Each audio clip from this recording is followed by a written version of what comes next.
Hi friends, welcome to Pratap G tech. ഇപ്പോൾ ചൈനയിലൊക്കെ launch ആയിരിക്കുന്ന നോക്കിയ X7 എന്ന ഫോണിനെ കുറിച്ചാണ് നമ്മളിന്ന് പറയുന്നത്. ഇന്ത്യയിലേക്ക് വരുമ്പോൾ ഇത് അത്ര കണ്ട് കൂടിയ വിലയൊന്നും ആയിരിക്കില്ല. 26,000 രൂപയ്ക്കാണ് ഇപ്പോൾ തായ്വാനിലൊക്കെ ഇതിൻ്റെ ഒരു പ്രൈസ് എന്ന് പറയുന്നത്. അപ്പോൾ അതിൻ്റെ ഒരു ഇന്ത്യയിലേക്ക് വരുമ്പോൾ അത്ര വലിയ പ്രൈസ് ഉണ്ടാവില്ല എന്നാണ് പറയുന്നത്. ഒരു 20,000 രൂപയുടെ റേഞ്ചിലൊക്കെ ചിലപ്പോൾ ഇത് വരാം.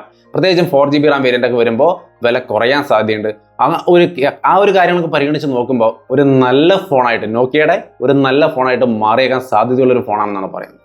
അതിൻ്റെ കാരണം ഇതിൻ്റെ സ്പെസിഫിക്കേഷൻസ് തന്നെയാണ്. ഡിസ്പ്ലേ നമുക്ക് പഞ്ച് ഹോൾ ക്യാമറ സെറ്റപ്പ് ഒക്കെയാണ്. അതായത് ഡ്യൂ ഡ്രോപ്പ് നോച്ചോ പോപ്പ് സെൽഫി ക്യാമറ അങ്ങനെ സംഭവമൊന്നുമല്ല.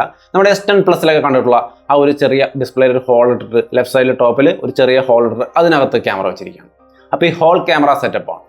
അങ്ങനെ നല്ലൊരു 93% സ്ക്രീൻ ടു ബോഡി റേഷ്യോ തരുന്ന നല്ല full view display, pure view display എന്നൊക്കെ പറയുന്ന നോക്കിയയുടെ ടെക്നോളജി ഉപയോഗിക്കുന്ന നല്ലൊരു ഡിസ്പ്ലേ സെറ്റപ്പ്. ഈ ഫ്രണ്ടിലിരിക്കുന്ന ആ പഞ്ച് ഹോൾ ക്യാമറ 16 മെഗാപിക്സലാണ്. റിയർ സൈഡിലേക്ക് നോക്കിയാൽ ഗ്ലാസ് ഡിസൈനും കാര്യങ്ങളൊക്കെയാണ്. അവിടെ ട്രിപ്പിൾ ക്യാമറയുണ്ട്. ട്രിപ്പിൾ ക്യാമറ എന്ന് പറയുമ്പോൾ മെയിൻ ക്യാമറ 48 മെഗാപിക്സൽ വരുന്നുണ്ട്. രണ്ടാമതൊരു ഡെപ്ത് സെൻസർ 5 മെഗാപിക്സൽ ഉണ്ട്.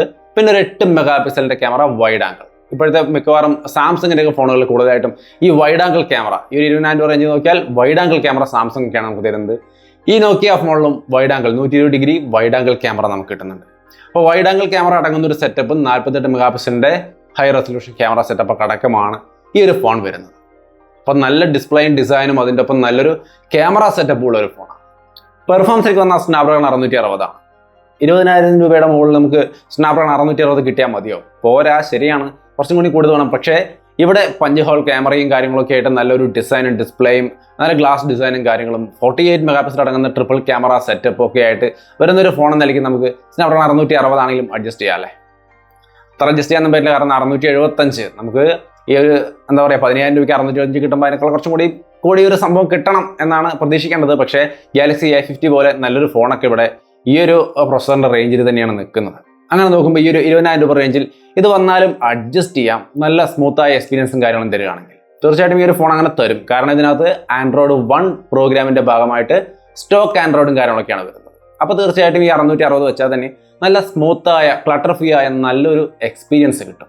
അപ്പം നല്ലൊരു സ്മൂത്തായ എക്സ്പീരിയൻസും കാര്യങ്ങളൊക്കെ തരാൻ കഴിവുള്ളൊരു ഫോൺ തന്നെയാണ് സ്നാപ്ഡ്രാഗൺ 660. മോശമൊന്നുമല്ല.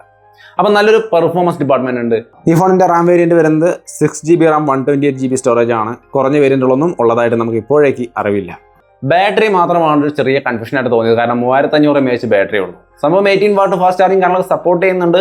അപ്പം നല്ലൊരു ബാറ്ററി സെറ്റപ്പ് ആണ്. പക്ഷേ എങ്കിലും സ്വല്പം ഇപ്പോൾ ഇറങ്ങുന്ന എല്ലാ ഫോണും 4000 mAh, ഇപ്പോൾ കൂടുതലായിട്ട് 5000 mAh വെച്ചുകൊണ്ടാണ് ഫോണിൽ ഇറങ്ങിക്കൊണ്ടിരിക്കുന്നത്. അപ്പോൾ ബാറ്ററി സെറ്റപ്പ് മാത്രമാണ് ഈ ഒരു ഫോണിനെ സംബന്ധിച്ച് സ്വല്പം ലോ ആയിട്ട് തോന്നിയത്.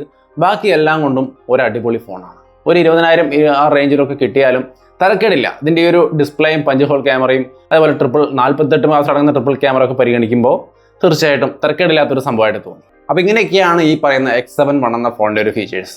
ഈ ഒരു ഫോൺ ഈ ഒരു പ്രൈസ് റേഞ്ചിലൊക്കെ വരികയാണെങ്കിൽ തരക്കേടില്ലാത്ത നല്ലൊരു നോക്കിയ ഫോണായിരിക്കും എന്നുള്ളതിൽ സംശയമൊന്നും വേണ്ട.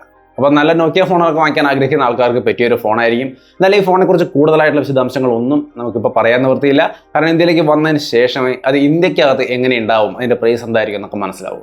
അപ്പോൾ അതിനെക്കുറിച്ച് കൂടുതൽ ഡൗട്ട്സ് ഒന്നും ആരും ചോദിക്കാൻ നിൽക്കണമെന്നാണ് പറഞ്ഞു വരുന്നത്. കാരണം ചോദിച്ചാലും എനിക്കും പറയാൻ നിവൃത്തിയില്ല. അഥവാ ഞാൻ പറഞ്ഞാൽ തന്നെയും ഇന്ത്യയിലേക്ക് വരുമ്പോൾ അത് ഏത് രൂപത്തിലായിരിക്കും എന്നും പറയാൻ പറ്റില്ല. കാരണം നോക്കിയ പല കാര്യങ്ങളിലും ചേഞ്ചൊക്കെ വരുത്തി പേര് തന്നെ പലയിടത്തും പല പോലെ കിടന്ന ഒരു കമ്പനിയാണ്. അപ്പോൾ അങ്ങനെ ഇന്ത്യയിലേക്ക് എത്തിയിട്ട് നമുക്ക് അതിനെക്കുറിച്ച് വിശദമായിട്ട് പറയാം. അപ്പോൾ എന്തായാലും തൽക്കാലം ഇങ്ങനെ ഒരു ഫോൺ ഇറങ്ങിയിട്ടുണ്ട് പുറത്തൊക്കെ. അപ്പോൾ അതിനെക്കുറിച്ച് ജസ്റ്റ് ഒന്ന് ഇൻട്രൊഡ്യൂസ് ചെയ്യാൻ, ഒന്ന് പരിചയപ്പെടുത്താൻ വേണ്ടിയിട്ടാണ് ഈ വീഡിയോ ചെയ്തത്. എന്തായാലും ആ ഒരു ഫോണിനെ ചെറുതായിട്ടൊന്ന് മനസ്സിലാക്കാൻ വീഡിയോ സഹായിച്ചെന്ന് വിചാരിക്കുന്നു. ചാനൽ സബ്സ്ക്രൈബ് ചെയ്യാത്ത സുഹൃത്തുക്കളൊക്കെ ഉണ്ടെങ്കിൽ ഒന്ന് സബ്സ്ക്രൈബ് ചെയ്യുക. ഒപ്പം തന്നെ ആ ബെൽ ബട്ടൺ കൂടി എനേബിൾ ചെയ്ത് വെച്ചാലാണ് നമ്മൾ വീഡിയോസൊക്കെ അപ്ലോഡ് ചെയ്യുമ്പോൾ ഓൺ ടൈം നിങ്ങൾക്ക് നോട്ടിഫിക്കേഷൻ കിട്ടുള്ളൂ, നിങ്ങൾക്ക് വീഡിയോ കാണാൻ സാധിക്കുള്ളൂ. അപ്പോൾ എന്തായാലും വീണ്ടും മറ്റൊരു വീഡിയോയിൽ കണ്ടുമുട്ടാം.